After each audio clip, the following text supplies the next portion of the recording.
Bir oy bolam vakuumda ichida yotdi. Qachon bolamni bag'rimga bosarkinman deb koridorlarda yig'lab yurdim. Allohga shukr, avvalo Alloh, qolaversa mana shu shifoxonamizni xodimlari, shifokor vrachimiz Baxtiyor aka yordamlarida va hamshiralarimiz yordamlarida farzandim ancha oyoqqa turdi. Bag'rimga berishdi. 6-iyun kuni farzandim 26 haftalik bo'lib 890 gram tug'ildi. To'g'risi juda ham qo'rqib ketdim. Bolam juda kichkina, nozik. Uni ko'rib juda yuragim ezilib ketdi. Dadasi bilan maslahatlashib qizimizga Fotimaxon deb ism berdik. Xudo xohlasa Fotimaxon qizimiz ham katta bo'lib, mana shu yerdagi vrachlarga o'xshab vrach bo'ladi.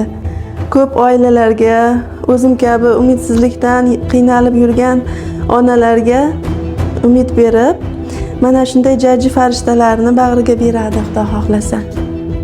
Markazimizda bu chaqaloqlar reanimatsiya bo'limida muddatidan oldin tug'ilgan chaqaloqlar hamda og'ir tug'ilgan chaqaloqlar va shu bilan bir qatorda ba'zi bir nuqson bilan tug'ilgan chaqaloqlarga yordam ko'rsatamiz.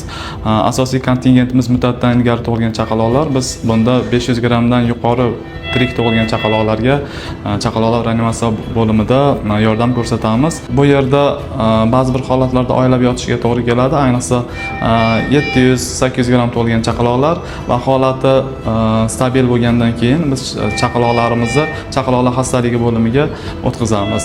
Bu davomida, yotish davomida biz chaqaloqlarda ko'z sistemasi, eshitish sistemasi, har bitta organlarni ham tekshirish imkoniyatimiz bor. Bizda markazimizda bunday mutaxassislar, tor doiradagi mutaxassislar ham yordam ko'rsatadi.